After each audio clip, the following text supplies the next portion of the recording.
Hey everybody, welcome to Airsoftology Mondays, the show that answers your questions, helps you out in a pinch, and is also back with more stuff, more goodies, and I'm actually pre-recording this one. I'm traveling right now, but we are here for another week of the show. If it's your first time here, it's super simple how it works. Comments go in the comment section below, or questions go down there. Vote up your favorites, and I will try my best to get them answered on the next show. If not, please jump in and help each other out. I love it so much. Also, don't forget I got a web store with like corgi patches and like trigger knot and camper, and if you guys want to support, like I got all kinds of stuff on the web store. Links in the corner over here. I'll put it up and down in the description as well.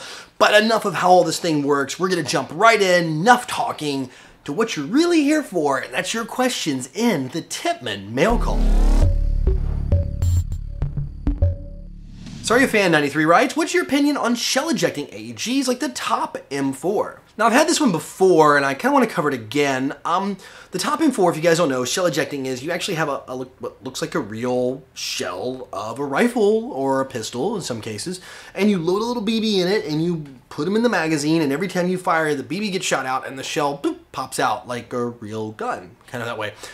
Super cool, but you have to go play pickup. So either you're very rich and you've bought hundreds of these shells that you could just keep with you all the time, or you are going to be like running around and picking these things up in the field, or you get one of those little baggies to catch them all. I would say it's probably the ultimate in realism when it comes to an electric gun or even a gas gun. Both of them can do this. I've seen different variations. It's probably the pinnacle of mil-sim-ish if you want to get into it, or just at least simulation.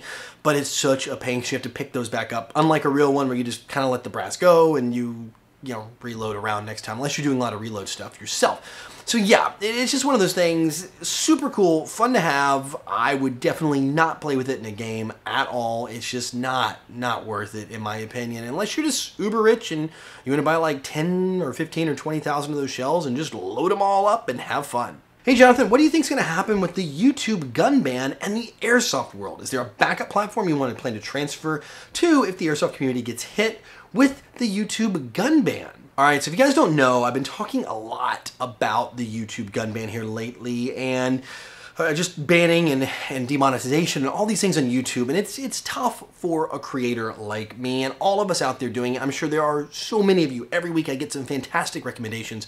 There's so many of you doing the same thing I'm doing right now. We're all trying to create on YouTube and hopefully at the same time make a little bit in turn for all the work we put into doing what we do.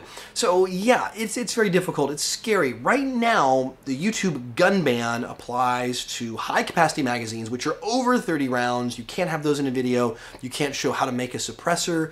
You can't show how to convert a gun to full auto. You can't use like a bump stock or anything that allows you to kind of simulate full auto fire, or like the double triggers, reciprocating triggers, things like that. All those things are kind of the restrictions, and the one that I'm most worried about. I understand them not wanting to put a video to show you how to make a suppressor because that would be illegal. You have to buy it, at least in the United States, pay a tax stamp and all that. Yeah, actually you're truly showing someone how to do something illegal.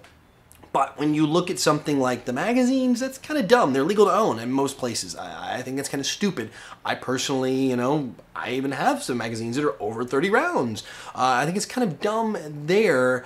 I understand, like I said, the legal side of the teaching somebody the wrong thing, but when it comes to this last piece, it's very worrisome. Having a link to a website that sells the product. So you can't even link, say, hey, if you guys are interested in this, go click here and check it out.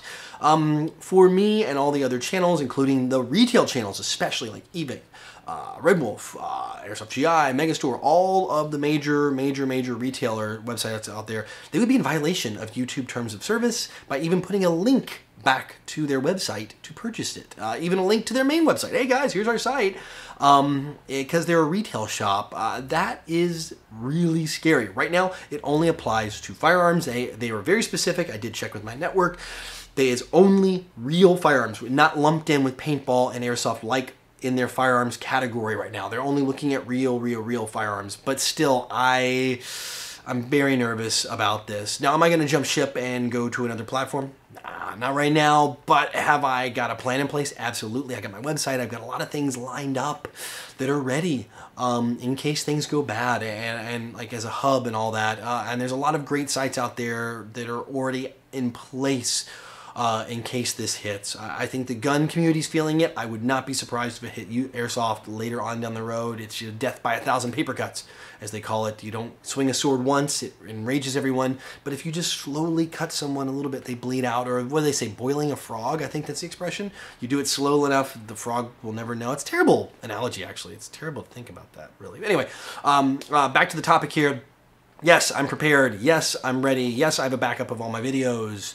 I really hope it doesn't happen, though. Tacta Husky Snowball, right? So my question for you, Mr. Higgs, is why do you think bullpup rifles like the AUG and the FAMAS get so little love? I recently used a friend's AUG A3 in a game, and I loved it. Is there something about them that I'm not supposed to like? I think it's just hard to get over the AK and the M4 and platforms like that. It's also, I think, for a lot of people, it's hard to get over the magazine change where you're, doing the mag in front of the grip, where you're the trigger, really. You're doing the mag change back there. Back here in your armpit can be a little difficult for magazine changes. It really can be. I used to have an AUG, and I played with it for almost a year solid. It was my upgraded. I actually had it kind of set up as a DMR with the big Phantom kit on. I've talked about this on the show before.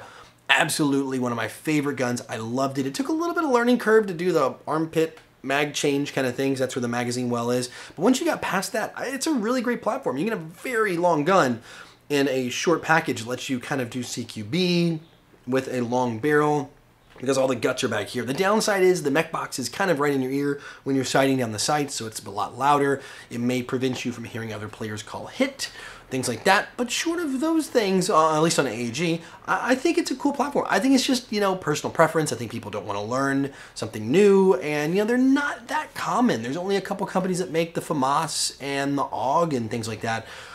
So there aren't that many out there that are doing it. Personally, I think it's super cool. I like it. I think the Tavor, personally, is one of my favorite ones currently out there. I think it's such a cool platform. But, yeah, like I said, it's just they're not that common, and they're a little bit of a learning curve, but I think there's so many positive benefits to it. But I want to know, do you guys run a bullpup? Is that something you guys and gals do out there, or are you like a P90 fan? You run a little bullpup that way because that at least gets the mags on top. It changes it. It doesn't have it in your armpit. You a Tavor person? Are you an AUG person? Are you a FAMAS person? Let me know in the comment section below. I'm curious, and if you've had experiences with it and why you did or didn't like it, I'd like to hear about it. Belinda Greer writes, hey Jonathan, question. If all BBs are 6mm, how do they change the weight? All right, here we go. We're going to get all science-y. So what changes the weight? Well, let me take a step back. Airsoft BBs are primarily made of two main binding materials, two materials that make up or compose a BB. You have ABS, which is a styrene, let me get the exact words for you here. It is, oh my gosh, acrylonitrile butadiene styrene. I'm having to read this, and I probably slaughtered that for all of you guys and gals out there who are into this stuff. That is ABS. It's why they call it ABS, because it's really hard to say that big long word there. Anyway, that is the plastic that makes up the bulk of your standard Airsoft BBs out there that are shooting non-biodegradable, the standard Airsoft BBs. The bio ones are made of PLA, which is, polylactic acid, a whole lot easier to say. PLA. Now, PLA is based on, in the US at least, cornstarch, and I know it can be made from like different roots, like cassava roots, or chips or a starch of that plant in the Asia market, so it might be in Taiwan where most of the BBs are made, what they're going to be made of. I've even seen like sugar cane. I think that some people are made that, but mainly cornstarch in the United States. Those are a biodegradable material that acts as kind of the binding agent, the main agent that holds a BB together. Those are the ones, PLA for biodegradable BBs, and then ABS for the non-bios. What adds the weight in most of these is barium sulfate in most cases. Now, when you get to super heavy BBs, I have seen some that are using metal flakes in there as well. In fact, you've seen a magnet bring those in there. But barium sulfate is kind of a metallic in nature, and let me tell you this, if you have a heavyweight BB like a .32, they will show up on the x-ray when you go through the airport security as metal balls. And I know this for a fact because I have carried on a bottle of 3.2s and even 2.8s, and the TSA was like, huh? Why do you have a big bottle of ball bearings? And so they wanted to go look through my bag because of that. Fortunately, the guy who did was like, oh, it's Airsoft. I know what Airsoft is, and there was no concern. Obviously, raised a few little red flags there for a brief moment when they were like, So yes, they do show up as metal on a scanner at the airport when you run them through the x-ray machine, and that's because of the barium sulfate powder. And when they do get heavier, I've seen some that are magnetized, that actually will react to a magnet, which means they have some sort of iron content in them as well. Super heavyweight BBs. Not every brand is that way, as I don't think the majors are, major brands, but there are some out there I've seen that do react to a magnet because of that, which does mean there is some sort of iron content to really weight them up. And these we're talking about like 0.43s, 0.46s, in that nature, in that area, to add enough content. But again, the primary is, if it's a bio, it's gonna be PLA. If it's non-bio, it's going to be ABS or styrene-based plastic. That is what they're made of, and that's how BBs get heavier while staying the same relative size. All right, guys, that's it for this week's questions, which means it is time for the Code Red Headsets video recommendation of the week. Comes from, and I think the honors have to go to the most recent victor, I guess. OC Airsoft, you guys know I gave him a shout out in one of the very previous recent shows. And this one, I love the name of the channel, Gray Hairsoft. Fantastic name, Gray Hairsoft. He's an older airsoft player in his 50s. I think he's 50 years old. And he's been doing YouTube for 5 years now with channels. A lot of stuff, good for the community, very positive message, dads playing with their sons, lots of fantastic stuff going on. This is a great channel. OC Airsoft gave him a shout out here. And like I said, I've got to give a little nod to the previous winners. And if they're throwing out a good channel that's actually I look at and wow, this is a good one too.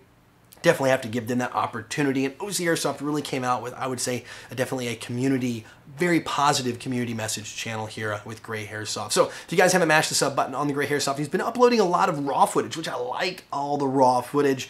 It's so easy to edit your videos now to make it look like you are the best player on the planet. I don't do a lot of gameplay because of what's actually required to do editing to be entertaining. Some players are really good, don't get me wrong. There's no funny editing there, but some cases there is for the sake of entertainment. So for me to see raw gameplay, I love it. It just gives you a feeling of what it's really like, and you know, good and bad. Anyway, guys, two great channels, two fantastic choices, Citizen Mike and Gray Hairsoft. Check them both out. Links are both in the description below. And of course, if you guys have a channel you love, including your own channel, I do like the old self-promotion, feel free to please put it down in the comment section below and let me know about it. I'd love to discover brand new Airsoft channels and share them with everyone here in the Airsoftology community. Well, anyway, that's it. Thank you so much for hanging out, as always, and I will see you guys next week. It'll be another great show, full of your questions, full of all the good stuff, and I'll be back. By the way, if you guys are going to place an order in the web store, it'll be slow on shipping. I'll be like probably 8 days, 7, 8 days delayed on some of the shipping. I'll make sure to message anybody's order to let you guys know that shipments will be going out, so don't worry about it anyway. So guys, until next week, go out, play some Airsoft, have some fun, but no matter what you do, call your freaking hits.